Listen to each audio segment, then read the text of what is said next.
Welcome to the Open Book with Amy and Tommy. This week we are wrapping up the Easter season. And this Sunday is a Sunday traditionally the church will celebrate the Ascension. But we're going to be reading a different passage, not the Ascension passage, but one that well, full disclosure, I'll be preaching on Sunday, and so one that really spoke to me as being something really timely and valuable. This Sunday we had two options: one final week of Easter readings, and then the Ascension readings. And so we'll say more about what the passage is as we get into the context of it. But this story, as you hear it, it takes place before Jesus's arrest, death, resurrection, but is in the Gospel of John, Jesus's final words and prayers for his friends, and including us in it. So, Tommy, will you read this passage for us? I will. So the passage today comes from John chapter 17, verses 20 through 26. Hear these words and listen for how God may be speaking to us today. This is Jesus speaking. I ask not only on behalf of these, but also on behalf of those who will believe in me through their word, that they may all be one. As you, Father, are in me and I am in you, may they also be in us, so that the world may believe that you have sent me. The glory that you have given me, I have given them, so that they may be one as we are one. I in them and you in me, that they may become completely one, so that the world may know that you have sent me and have loved them even as you have loved me. Father, I desire that those also whom you have given me may be with me where I am, to see my glory, which you have given me because you loved me before the foundation of the world. Righteous Father, the world does not know you, but I know you, and these know that you have sent me. I made your name known to them, and I will make it known, so that the love with which you have loved me may be in them, and I in them. This is the word of the Lord. Thanks be to God. What is it's really helpful to when we're doing Bible study to really sit and look and kind of figure out where we are. And so that's how I want to begin today. One thing that is especially true of in the Gospels is the story is so familiar. We think we know how it goes, but the Gospel of John ends very differently, or the way the story is told. It has so many of the same things that are familiar, but it's in a little bit of a different order and setting. So as we were preparing for this today, we looked there in the Gospel of John, and there we see Jesus wash his disciples' feet, but we don't see a sharing of the Last Supper. And then from that, then it goes into about 3 chapters of Jesus teaching. And the way that I read these things are Jesus's final words. Okay, let me wrap up.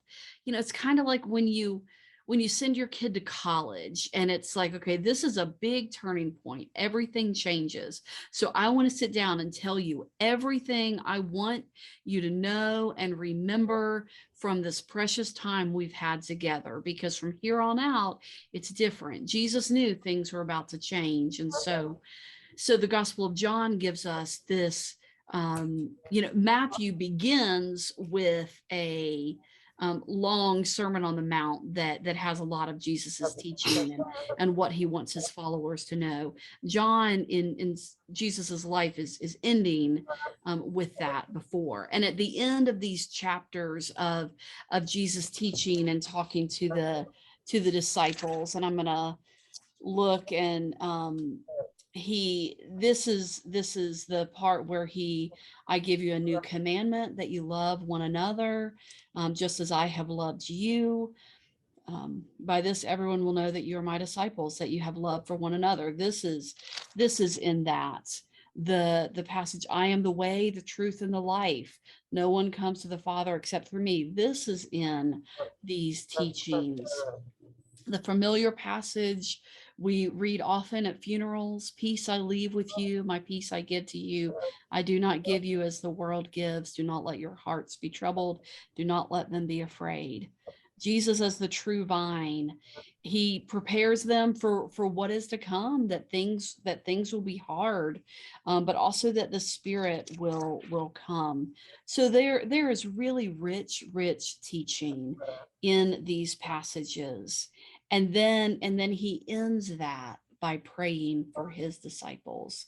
And his prayer is that they would be one, knowing how difficult that can be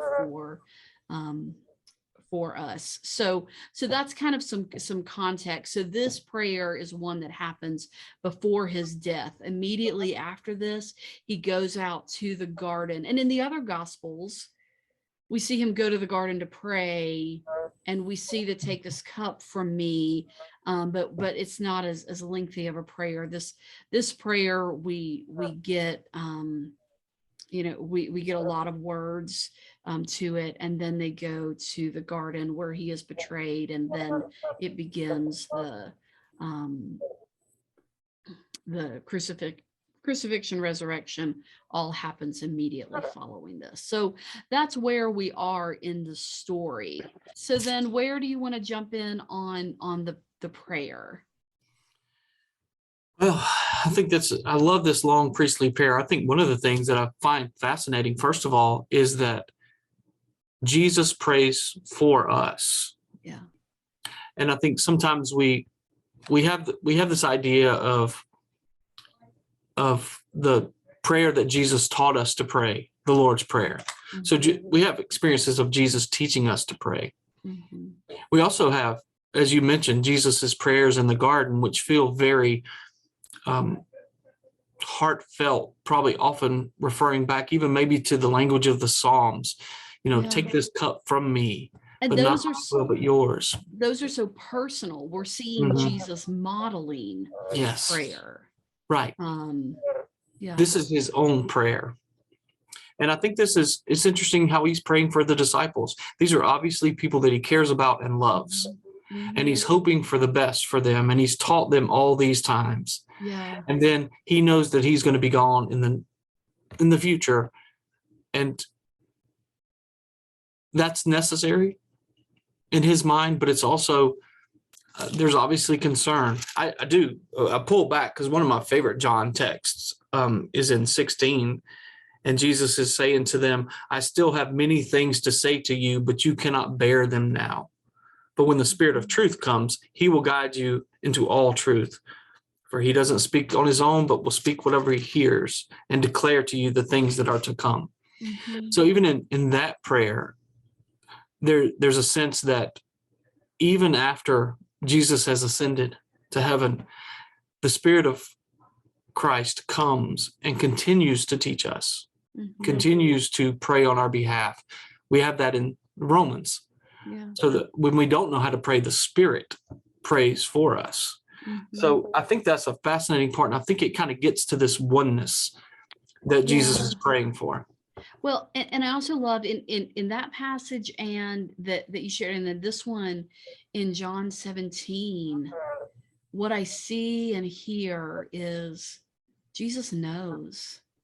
Jesus, and while I still fully believe that we have free will, and so it's not that, maybe all the details, but Jesus knew that his death and all that was to come would be really hard for his followers. But mm-hmm. Jesus knew that what he and they had done together would pass on. And so in this prayer, I'm praying for you, the disciples, but also on behalf of those who believe in me through their word. So Jesus is praying very specifically for us because we are those who believe because of what the disciples shared. Mm, And this prayer that they may be one. Jesus knows relationships are hard. Community is hard. Sharing life together is hard. And so Jesus knew there would be challenges. And by golly, there are mm, in our churches, in our families, in our country, in our world. I mean, we just see division or the potential for division or conflict everywhere we look and in every corner. But what sets us apart and what Jesus knew would set us apart is that we could be one, that through our love, which comes from God, so through God's love, that we could unite even amidst our differences and conflict, that we can unite around God's love, and that could transform everything, us and the world. So this is such a beautiful, beautiful prayer, and it just reminds me of the great gift of our faith, which is a very personal relationship with a God who interacts with us and knows us, and not some being who is distant and unapproachable. So these are gifts to me as I read this prayer, just thinking about how we are known. I remember a sermon title that I just kind of always liked. It was on the Trinity. So there's a very much a Trinitarian formula here if we pull back John a little bit, because as I read in 16, there's a sense of the Spirit that teaches us and leads us into truth. Jesus is here in the flesh, the Word made flesh. God is in his language, in Jesus's language here, seen as the Father. Mm-hmm. So the Creator, this Christ, the Holy Spirit, all in relationship with one another. Mm-hmm. And that the Trinity, I don't understand the Trinity, it's a mystery. And that's what the early church said. Every time somebody tried to explain it, they were called heretics or it was a heresy. But the second somebody said, this is how it is, but it's a mystery, I don't know how to explain it, then they said, oh, yes, that makes sense. But the sermon title I heard was called 3 in 1 plus 1. Mm-hmm. And the idea was the Trinity is about relationships. Mm-hmm. And we like to think of the Trinity in relationship. But in Scripture, we're invited into that divine relationship. Yeah. As the Father and I are one and the Spirit is one, Mm-hmm. so may you be one in us. And I think that's hard for us to get our minds around, that the Spirit lives in us, that we are one in the bond of love, not just with one another, but also with God. Yeah. And that's a challenge, but I love that. It brings it more fully if we think about the relationship that God has within God's self. Yeah. Father, Son, and Holy Spirit. That's a relationship of love. It is. Mutuality, care, all the things that is. And we're asked to be a part of that. Yeah. Because it's grounded in love. And so that affects how we go out into the world and share love. They know we are Christians by our love. Yes. And what's, as you were talking, what I thought as well is we see this modeled. We see being one, even in the midst of conflict or distress, thinking and looking specifically at Jesus's prayer in the garden, where Jesus said, take this cup from me, but not my will, but your will. And so naming and being honest, but yes, but then trusting God and submitting to God. And so seeing, so I think this oneness that Christ calls us to and invites us into is based on authentic and honest conversations and interactions. It doesn't mean being one doesn't mean we always agree. being one means that we It's not a have, uniformity. being one means that we have a common purpose or centering. Mm-hmm. I can't come up with what, that we are all centered Yeah. and in God's love, and we are all centered around sharing God's love. You know, how we do that, where we do that. Those things can all change, but we remove ourselves from the center, so we're not thinking about what matters most to us, and we put Christ in the center, and we base all of our decisions on Christ, and that changes everything. And I think that's what we say. So there's an interesting thing when I read texts like this, because I have a little statement on the top of my rule of life that says, simply do the next thing in love. Mm-hmm. And that sounds good. That's really easy. I have it memorized, obviously, but simply doing the next thing in love is not at all easy. That's not something I do well every day. I can say all day that I want to be a follower of Jesus. I want to live the words of Scripture as best as I can in my life. But this one gets hard too, because do I really believe the things that I say that I believe?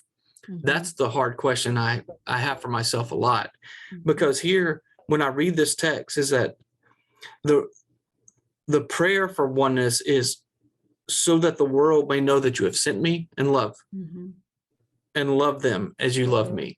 So our oneness shows the world that Jesus is God made flesh, and that all of that is rooted in love.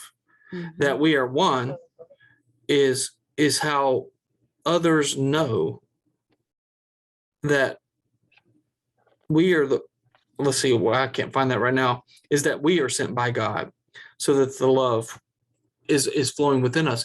So anytime there's division, anytime this is a little strong, so take this for what it's worth.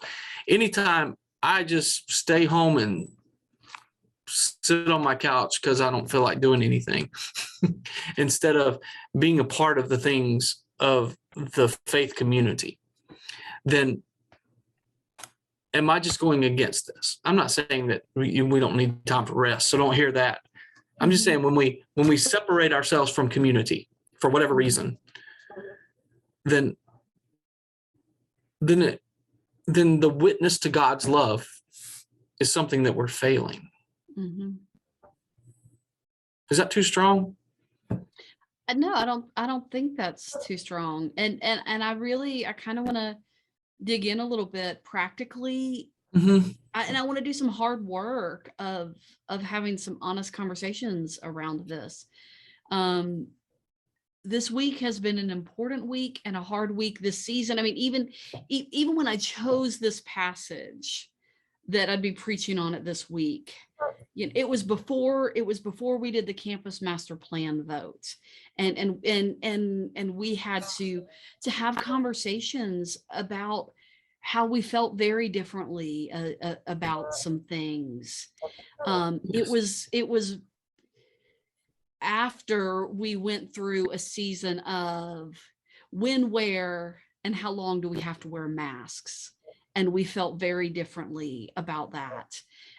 It was before this awful week where, and in the last couple of weeks, we've had 3 terrible shootings, one at a grocery store, one at a church, and then this week, the devastating one at the elementary school in Texas. And then we're reminded we can't agree, you know, on gun regulations and how we manage it and make decisions.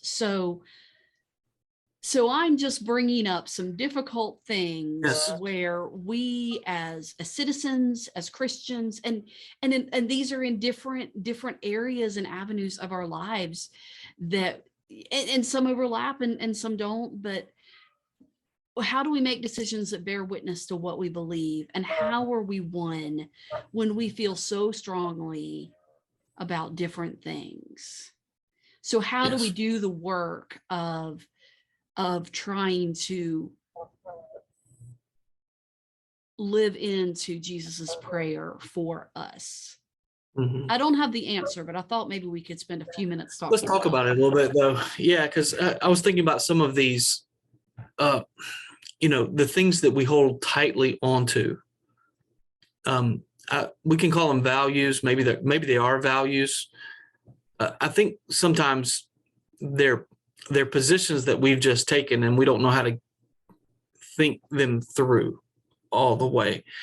I'm trying to think how to say this. So I think so many things are connected, and I might ask you to cut this later. I don't know, but I'm That's going to fine. try, and you may not. We're having So some when I honest think of conversations, and we'll when I see think how we of feel. yeah, so guns is an interesting one for me. Mhm. Um, I don't, I don't have a gun, so Mhm. that I don't feel the need for one. I know that there's some people that love to hunt. Yeah. Some Yeah. people feel safer by having Yeah. something. And, I don't and, want to. and let me also say, while I'm saying, and this is probably true of you, while we in my family don't have a gun in our house, people in our family and people we Sure, love do. definitely. And I don't, so yeah, So I'm not arguing. I don't want to argue. Can we yeah, get a gun? Can you have a yeah, gun? That's yeah, that's yeah, that's not my thing. right. Um, I connect that a little bit to everyone's hope. I'm going to say anti-abortion, pro-life. Mhm. That's in the news today too. Yes, And then the baby formula thing has been in the yes, news lately. yes. Now I don't have babies anymore, which Mhm. I can imagine that would be stressful for young families. Yeah, if you were, we had a season where we depended on having formula, and just thinking about those moms and dads who Yeah, have to worry about. I read about a dad who drove 1,000 miles to I, get I saw some. that. Did you see that? He Yeah, needed his child needed a real specialty formula, and just to hunt it down to be able to get it. It's yeah. So then, what so these things connect for me in caring a for lot of ways. life? Yeah. Yeah. So you're right. Caring for life is how I start thinking about these things. So how do we create a society in which life is valued? Right. That and so many things come into that. That feels very Christian to me. How do we value? Jesus said, I've come that you may have life and have it abundantly. How Yeah. do we make sure that everybody has the opportunity for that for Jesus's abundant life to Mhm. live out that every day? It takes some sacrifices on our part. Yeah. It Yes. takes me kind of going the next step. It's easy for me to say everybody should have a child. Mhm. Not everybody can have a child. Right. Not everybody has the health capacity for that, the mental health Mhm. as well. But if we value life and hope to create a society that welcomes children into this world, then what does that mean for insurance? What does that mean for how we Yes. structure things to be able to get formula for babies? Mhm. How can those things also be in the mix? Right. How can we increase other things that I don't know? How can we think about the way people work and structure their lives? Mhm. I know with you having still a child that can't drive, you have to plan your life around what that looks like. Yes. And you have a husband that helps out with that Mhm. some, and you do that some, and then but you have to work that out. Mhm. I know a lot of single moms that struggle. So one way that I think we can work toward becoming one is having two things. I always say the issues are more complex than I know. Yes. They're all interconnected in ways I cannot comprehend. Mhm. We all come from different backgrounds and contexts and stories that some of which we know and some I didn't know till I was an adult. And so I'm guessing there are others in my family that I don't even know. Yeah.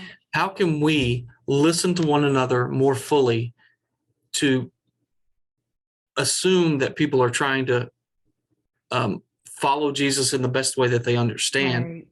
and not get caught up with bumper sticker theology, Mhm. because that's an easy thing. It's always an easy thing to say. Mhm. It's a lot harder to live out in a faithful way, to do the next thing in love, because we think big picture until we know somebody. Yes. And then it Yes, becomes, things oh, change. wait. Relationship changes things, which brings me to, as I've been reflecting on this passage, I have come back to, and it'll probably make an appearance on Sunday in my sermon. We'll find out.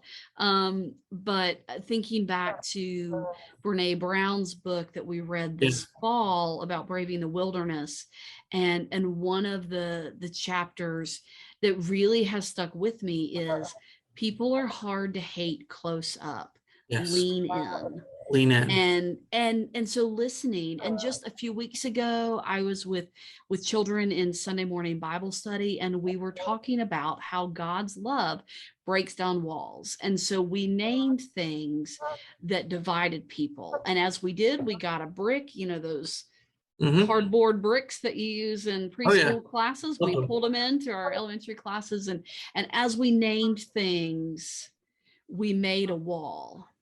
And then we talked about how Christ's love helps break down that wall, and we talked about ways we can share that. And then we took each brick away. And one of the big things that we talked about, and I talked with the kids about, because this really matters, is listening.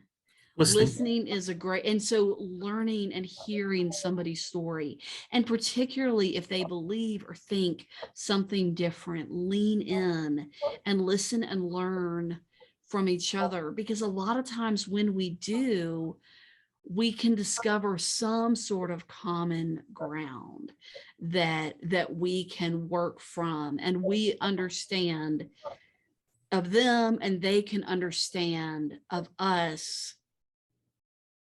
Well, sometimes it helps us see where maybe our motivations are selfish, because this is what works best for me or my family. But many times, I remember a conversation I had with someone about masks. We very much disagreed, but it was incredibly helpful, because then I was able to realize and see and hear in this person, her motivation was not being loving, and was not being selfish. It was just very different from mine. And so, but it gave me understanding, and it helped me engage in conversation in a different way, because I listened to a different perspective rather than just rejecting it because it wasn't mine. Now, it didn't sway or change my opinion, but it did open my heart and gave me understanding of someone else. And when we do that, that moves us into this oneness, which isn't agreement, but is unity and mutual care and respect. Yeah, and I'm always intrigued, but I have this general concept. I don't know that it's right, but that maybe the Spirit has given us all just a little piece of the pie. So I was talking with someone the other day, and it was around the decision we were making around the campus here. And it was a brief conversation, but we were kind of, I brought up, it's fascinating that a faithful person prays to God for discernment to figure out, what is this about? And another faithful person prays the same prayer, and they get different answers or get different understandings of what God may be telling them to do and be.